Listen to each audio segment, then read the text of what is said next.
Good evening. I Good didn't even. evening. I just all of a sudden I thought I didn't actually check to see if Brian's microphone was going to register. It does. So Yay. God is good, right? Oh, you're better than you think you are, Joe. No, no. I actually I know that my attention to detail is a weakness, and I would call it a growing edge, but it's not like that's something I'm going to improve. It's So not growing. It's just an edge. yeah, I'm just going to acknowledge it's not something I'm not going to get better at it. It's not part of who I am. But I get things right more often than wrong. Yeah. So, Well, yes. and they talk about some of the people who are all about making the best out of yourself, that sort of thing is sometimes what you need to do is just acknowledge your weaknesses and then get better at your strengths and not trying to be perfectly well-rounded in all your weaknesses. Just be really good at what you're really good at. Yeah. Yeah. Yeah. Well, like I'm never going to be like, the guy with the strongest legs in the room because I have these, pretzel sticks. And there's just certain things that we're just not going to get past, when it comes to that. I do have a lovely gray beard and I can lean into that. You should be Santa sometime. No, no, that would require me to put on some weight that I'm not very interested in putting Oh, on. that's what a pillow is for. No, what we I really had to need. play Santa recently. Oh, Yeah. all right. I'm Yeah. what we, I'm fairly certain that our mutual friend Sean has been growing that He beard would out do well. specifically so he can do that. And Really? I think I'll have to talk to him. We haven't been playing together for about a month, so I haven't chatted with him much. But Well, and anyway, Mark's beard's looking pretty good too. yeah. So, Thus far, this conversation has been very us centric. So but that's kind of the way we are at the start. It's like, yeah. I wonder how many people just, oh, this is the start. Fast forward, fast forward. Well, I'll tell you because I've done a few podcasts that sometimes I found that when you got to like the heart of the conversation, it stopped being interesting. Oh, Right? That people would, when they're vested in you, sometimes they just want to hear you hang out and talk, which is cool and sad all at the same time. I don't know if sad, but odd, maybe. Yeah, Yeah. it's like, and I mean this in the kindest way possible to some people who are listening. It's almost voyeuristic. Sure. Well, one of the most popular shows on YouTube is Rhett and Link, Good Mystical Morning. And it's just, have you ever watched it? No, I'm going to watch it now, though. Oh, it's worth watching. It's ridiculous and funny. A couple of middle-aged guys, just doing dumb stunts, and it's every day. Oh, it sounds like what is that? Impractical Jokers. Oh, that one I Ever don't see know. that show? Yeah, the boys love that show. It's about trying these middle-aged men doing stupid stuff and pushing them to do the dumbest things, and yeah, it's funny, Yeah. but it's like, what are they doing? By the way, I want to acknowledge this sweater. Some people don't know about this sweater. This sweater is probably 35 years old, maybe more. My great grandma, who was from Denmark, would always make us sweaters for Christmas. They were lovely efforts. And then As she they made, often are. yeah, and For she made grandma- this. from She was grandmas. actually really good. She just didn't know how big we were, and oftentimes we outgrew them before we received them. But she made my dad a sweater. It was brown, and it was pretty ugly, and he loved it. It was his favorite sweater to wear. Well, one year she made him another sweater, which is this one, which she was much more proud of, and said, "Please throw that other one away and wear this one instead." So what he did is he gave me the new sweater and kept the old one, and we just didn't tell her about it. So this was made by my great grandma Madsen when I was probably 14 years old, something like that. Wow. And the buttons have fallen off and stuff, but it's warm and it's comfortable, and it's not. If you imagine that this is not attractive, It gives you some perspective on what the brown sweater was like. But for you, probably was the same thing. It was from her. It was comfortable. It was warm. Yeah. Yeah, it's well, and you'll excuse my transition, but it kind of dovetails a bit into, as we're remembering people that are no longer with us, dovetails is a bit into our conversation from Yep. Sunday, where the topic was grief, and I'm all down to talk about grief. I'm probably more fascinated with that than I probably should be, but. So I want to give you some space to talk and provide your elevator pitch about what the kind of core points were. Well, and one of the things I'm going to ask you is, yeah, as you know, I've talked about it a lot in the last couple of years. Mm-hmm. I've done that sermon in some form probably 5 times in the last 2 years, so a lot. And it's about lamenting. It's about, it's very informed on some of the things I've learned about grief, like that you don't have an option to grieve.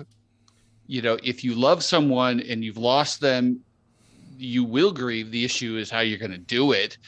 And just realizing things like, if you don't grieve the way you want, you'll come out in other ways like anger or depression or addictions or withdrawing and all these different ways. So learning how to grieve the way the Bible suggests we grieve.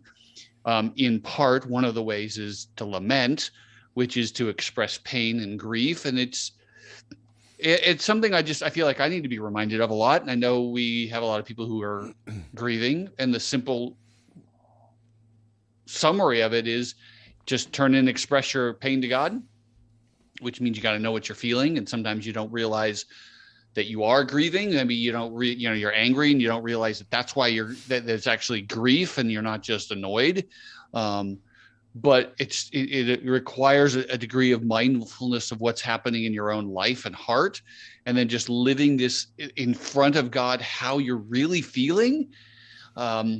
And then once you've done that, you're trying to move towards the place where you trust that God's got you, that he's going to provide some hope for you, that in the end things are going to work out because God's bigger than whatever your grief is. And so you may part of the process may be asking God, I need this to happen, and starting that it's not really just a simple vending machine request. It's more of a conversation. Mm-hmm. God, this is what I want. And can we talk about why this is happening? And you're just having a little bit of a conversation as he moves you, as you have that conversation with God, with your what you want and your pain, as he moves you to the place of, God, I'm going to trust you're going to take care of me. Yeah. So express your pain, choose to trust. There you go. Do you remember, this is something you brought up toward the beginning of the message, but the first time that you grieved, like you were presented certainly with that? Yeah, certainly. Death of my grandma. And how old were you? I think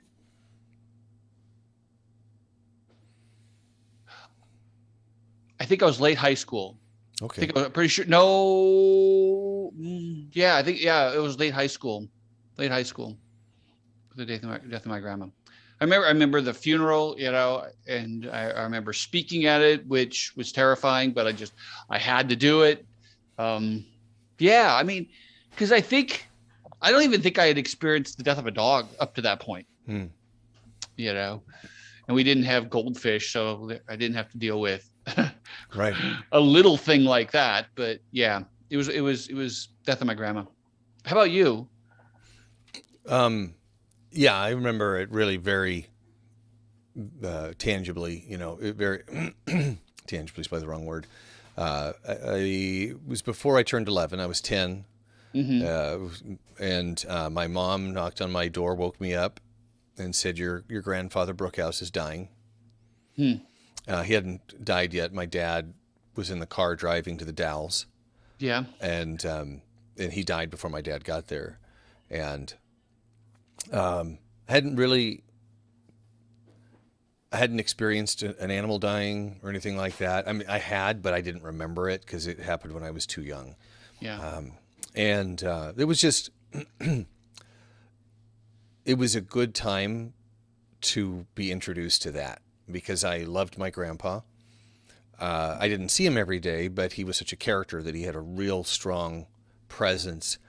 And I can see him very, in fact, I own a coat that I wear specifically because it reminds me of him. I bought it because I'm like, that's something Grandpa Brookhouse would wear. And you're so wonderfully sentimental. That's a compliment. it's a burden too, I'll drive past my old houses. When I talk about grief, I also talk about the loss of relationship, the loss of memory. Yes. The house I lived in Milwaukee. We lived there for 6 years, the longest I lived anywhere, before we moved into this house. And I'll drive by it and I'll just get sad because Yep. what it represents to me is the last time all 6 members of my parents, all 4 kids and my parents, lived together under the same roof. After that, Eric went off on his own. Everything changed. And my parents divorced. And when I look at that, I see I went from 5th grade to my sophomore year in high school there. And really cemented my relationship with my siblings and my parents. And a lot of formative years. And I see that, and there's this fantasy that I have that someday I would buy that house back. But it doesn't really mean anything because it's not the same place. The same people wouldn't be there. No. And I can't afford it. So, but that's the kind of thing. But you want to buy back that moment in life. You want to get back. Yeah. What I really love about that, and I'm so glad you brought that up, because that's one of the things I really wanted to press was the recognition that there is more things to grieve in life than simply the death of somebody you love. Mm-hmm. And I think that's a concept that I don't think I really got until these last maybe 5 or 6 years of my life. I think I've always known it, but I didn't really consciously recognize that there's so many things to grieve in life. The moving on from a house. I remember when I left my house on Lyle Street in Dallas to go across town to another place, it was a nicer house. It was fun, but I grieved that. And I was in 3rd grade. And it's like, I remember saying, but I know every crack in the sidewalk where I ride my bike. It's like, that was a grief, but I didn't recognize that I needed to grieve it and to grieve it well.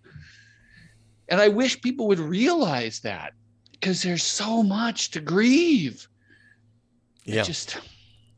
Another thing that you said that I also appreciated is that, we talk about there's not, grief doesn't have a set duration or a time frame, but when a wave of grief hits you, it doesn't have a specific duration either.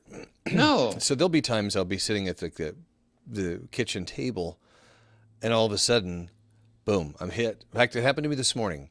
I'm sitting in a chair, and I was listening to some music, and something really about the music reminded me of when I was in my early 20s, when Marissa was just a baby, and that relationship was falling apart. And I was thinking about how hard that must have been for Marissa. That song very specifically brought me back to that moment, and I just had to cry. I just cried for a few minutes. It didn't last very long. And then I just went, wow, I guess I needed that. I needed an opportunity to grieve that a bit more, the loss of that time, because she didn't live with us for a long time. And I grieve that. And I think you again, you're touching on something of processing grief. It seems to me is not a one and done thing. It's something that you go back to over and over as you process it again. Like you process it through it once, you go, okay, I've worked through this, but then you're going to have to come back around to it again often. Yeah. For many of the griefs, not all griefs, but a lot of griefs, especially the big ones, there's always something more to feel about that again. Right. I remember the last couple of years of my dad's life, at some point I asked him if he still missed his dad. Oh, I'm sure he did. And he's I don't like, even have to. yeah, Of course, right? yeah. He's like, oh, yeah, all the time. He goes, every time I see a beautiful horse, I think, Yeah. man, I wish my dad was around so I could show him that horse because he would think that's amazing. And how long had his father been gone? Well, let me see. It would have been 30 some odd years. See, Yeah. 30 years. Still, Yeah. yeah. And so I don't know. I think this is a skill we need to learn. I think it'll make us healthier people. I think we'll be able to be present with people better because we're not withdrawing. I wonder how much anger that's happening in our society and in our own lives is just unprocessed grief. Mm-hmm. I know it can be for me. I mean, how people will tell me, Brian, you seem grumpy today. And I'm like, why am I grumpy? Yeah. Oh, that's why. To realize that anger is an expression of grief was pretty eye-opening for me. How do you grieve? How do you find you grieve when you don't when you're not realizing you're grieving? How are you acting? I would have to say that I can't imagine not recognizing that I'm grieving. Huh. It's like actually, you know, when you mentioned that, I'm like, I know that that happens for people. I wouldn't say that specifically happens with me, and partially because my heart's on my sleeve. You know, it's all of a sudden I realize I missed somebody or something, and it's for this morning, for example, when I started to cry, I did have to stop and go, why am I crying? And we're like, oh, of course. It was pretty short. Yeah. We're talking minutes at Right. most. Yeah. And it was just like, oh, okay. Yeah. I can just kind of connecting that to the personal piece of it, you know. So it's most of the time I grieve intentionally. Good. Yeah, and that's what we should. That's Yeah. You're really in tune with your emotions, though, aren't you? I try to be. It's so no. I mean, it's. I don't know. I think I am. Give me There an you go. example. Own it. There are times when, like a time I would drive home from work, and I would drive past where my dad used to live, and I picked up my phone, and I pretended like I was talking to him, as if he was there and he could answer.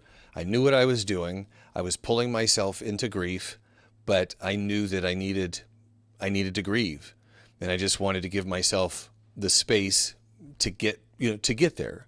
And I did that. You know, I talked to him for a little bit, and I pulled into the driveway, and then I put the phone down and put my head in my hands, and I cried and said, I miss you. And then I'm like, okay, let's go inside, you know. Because you don't tend. I'm guessing. Okay, this is what I'm hearing: is you don't tend to stuff those grieving feelings away. I don't. No, I'm pretty much. Oh, is there an opportunity to grieve? Let's do that. Almost to the point where, like, I remember my dad crying twice at his dad's funeral, and once when he was just talking about his mom who had died 20 years earlier or 30 years earlier. So I knew that he was an emotional person, but he grew up in a household where you did not express emotions. But I was fortunate that I grew up in a household where we were encouraged to express emotions. And I think it's good to acknowledge that some people who struggle to express grief have a family history or a family of origin where that was not acceptable, especially for men. I think so. And in fact, I would say that yours is not typical. Right. Yeah. You know, and I think in mine, we didn't talk about that stuff at all. I mean, it's not that the emotions weren't there very much. Although, can I remember my father crying very often? Very, very little, very little, if at all.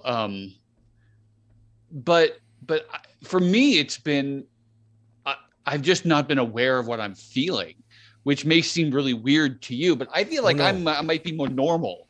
No, it's not weird. We had a deal in our house for a while. We had a poster, and it had facial expressions on it, and underneath it had an emotion that was associated with that facial expression. And the idea was, especially when Sam was really young, 3 or 4 or whatever, wasn't sure what he was feeling, but because children are so dialed into facial expressions and eyes and stuff, he could look at that and go, okay, I'm frustrated, I'm sad, I'm happy, and so to me, it's not weird, and I think it's more typical where, like, you're explaining for yourself, which is, I feel something right now, but I'm not quite sure what it is. There's many different forms of anger, for example. Anger from frustration is one, where I know I did something that I shouldn't have done or I could have done better, and I lash out at other people because I'm frustrated with my own decisions. Right. Those kinds of things. And so I think, like, the anger that you're feeling and have not yet associated with grief, it's one of those shades where you're like, there's something under the surface, and you have to make that connection. Yeah. So And I want to say something that I think people need to hear, and that is that this whole discussion about emotions is not some navel gazing, non-spiritual, Christ-like growth kind of thing. God is very much concerned about your emotions. I think that's something I've learned in the last few years, is just the need to realize that to be Christ-like is also to feel emotions like he felt. Emotional maturity being Christ-like involves emotional maturity. Right. I think a lot about when Lazarus died, and Jesus cried. Of course, he knew that he could and would bring him back. Right. Right. In the same way that we understand that people we have lost, those who trust in him are living. They're just not living here. But it's still a loss, so Jesus modeled that for us. When you experience loss, you grieve. Even with that promise of eternal life, you grieve, and there's no weakness there. I think that's also that there's a perception of weakness, and I find it's just the opposite, that it takes a lot of courage to be vulnerable and to express your emotions, especially in where culture often tells you that that's not manly. Right. Or and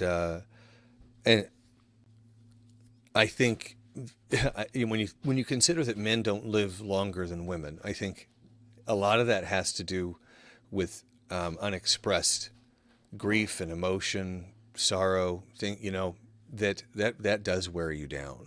It does. It does.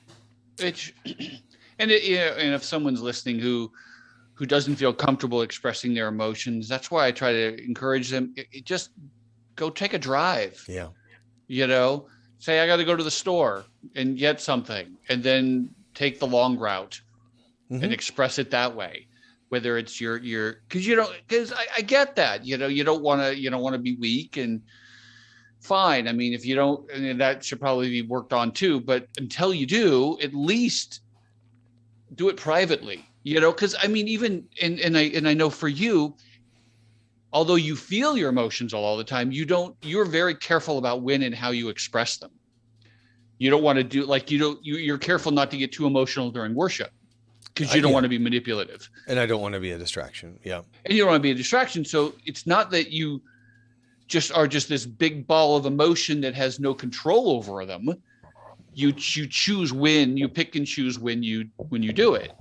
Right? Yeah. Well, when I can. Yeah. I mean, there's definitely times I'm like, I need to, this is not the right time. Right. You know, I know how I'm feeling. But there are other times we were watching West Side Story, not the new one, which we'll be seeing, but we saw it. We went and watched the original one, and we, you know where it's going. It's not a surprise. But there's Sam and Vanessa and me, and we're all sitting on the couch, and we get to the scene, you know, where we lose somebody, and Vanessa takes off her glasses, grabs a tissue, so I know where she's going. I'm like, you know, it's coming, and we look over, and Sam's like. So all three of us are just like, okay, it's okay. Yeah. This is fine. This is sad. We can be sad right here. This is terrible. You're modeling how to be sad. Yeah, and I love the fact that it's safe in that environment for all three of us to express that.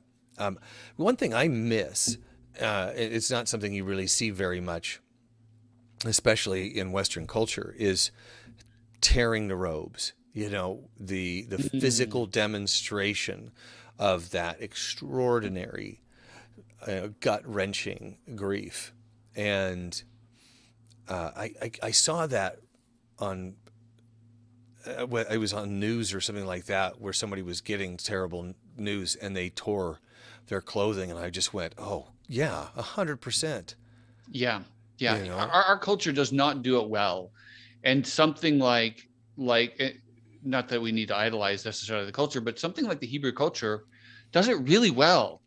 Yeah. You know, with the tearing of the robes, they have a whole litany of things that they do. Or they grieve for an entire year, and they have certain things that they do on certain anniversaries of it. I mean, and it can become hypocritical, and it could be going through the motions, but there's something to be said for they own grief and they really express it well. And the Hebrew people have something to grieve. Yeah. Oh, yeah. Yeah, they do. Yeah. Well, now I will say that there is this. I hope this doesn't sound too strange, but there are times when I think it's appropriate to lead yourself into grief. Oh, absolutely. There are times where I will, like, I'll play a song that I know makes me sad and makes me think of somebody that's not here anymore or whatever. You know, it's almost like scheduling grief. You know, kind of like the phone call I was talking about. It'd be like, hey, it might be time to listen to that song. Yeah. Because in your head, you know, I think I need to reprocess that stuff again. I need to feel that. I need to go there again for whatever reason there is. Maybe it's an anniversary. Maybe it's, I don't know, a time of year like Christmas or, yeah. Yeah.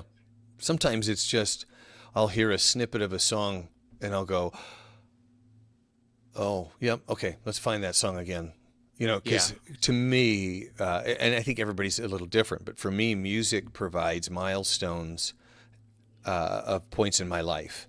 Yeah. And they take me to a place and a time and relationships. And I actually create playlists for myself. One for, you know, like I have a playlist for 1976. And it's got I Am Woman, because my mom would run around the house singing that song because it came out that year. And that's when the Muppet Show came out. And so it'll have the Muppet Show theme. But it transports me back to that time. And I get to celebrate that and also grieve for what that represents or the people that aren't here anymore. So now, before we go, I do want to touch on one last dimension, because we've talked exclusively about how we process it within ourselves. Yeah. But there's something that needs to be said, a few things that should be said about in terms of relating to other people who are grieving. Oh gosh. And how other people can help you grieve. Do you have some thoughts on that? Yeah, I do. I know you do. Yeah, there's a song. We've talked about this a lot, but there's a song that I play at church occasionally called "Come Close Now," which is a fantastic song about how to be with somebody who's grieving. And one of those things is to shut up and just be with them. Be Job's friends before they open their mouth. Right. Just be present. Just be present. Don't feel compelled to fill space with words if you don't have words.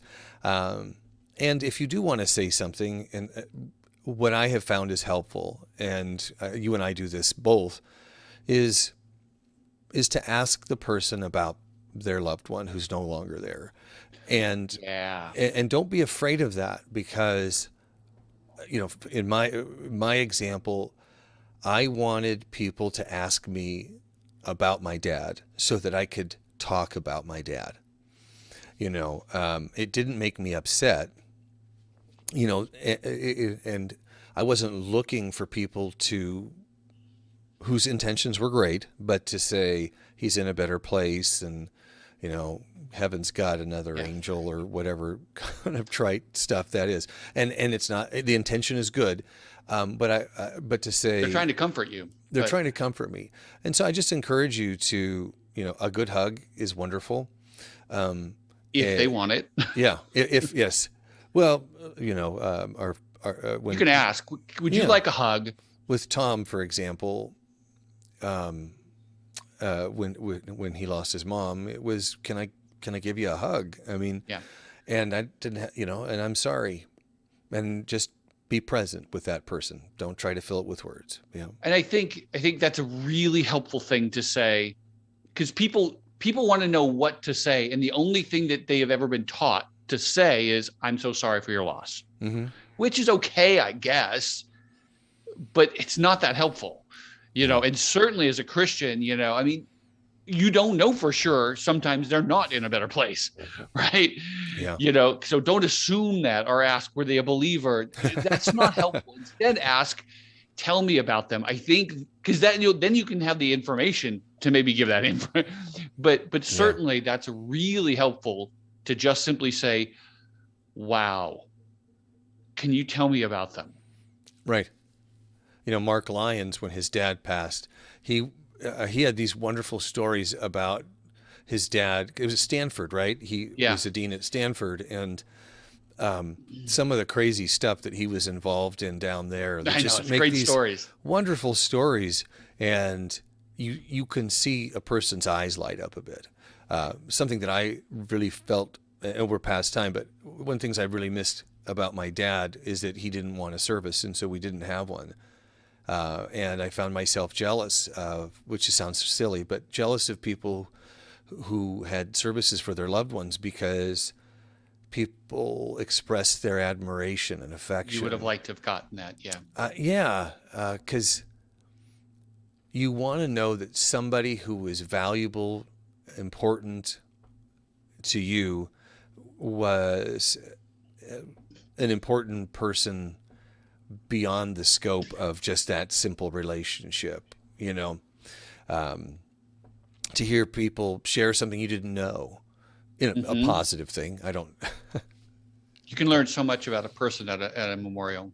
I want to come back to that, but I want to say one more thing about the previous is, one thing that's not helpful to do is to burden the griever with your own grief when you're not closer to the person. I remember a grief counselor at Kathy's work used the image of circles. I know that we're going a little long. Hopefully you're okay with that. Right. Is she used the images of circles. And if you are in that circle, that you can talk. So like, say the spouse and maybe the children are they're in the closest circle. The friends and the families are not in that circle. So those people who are further out from that, further removed from that person, they don't get to express their grief to them, because then that griever, that let's say the spouse, has to not only bear their own grief, but yours as well. And that's not helpful.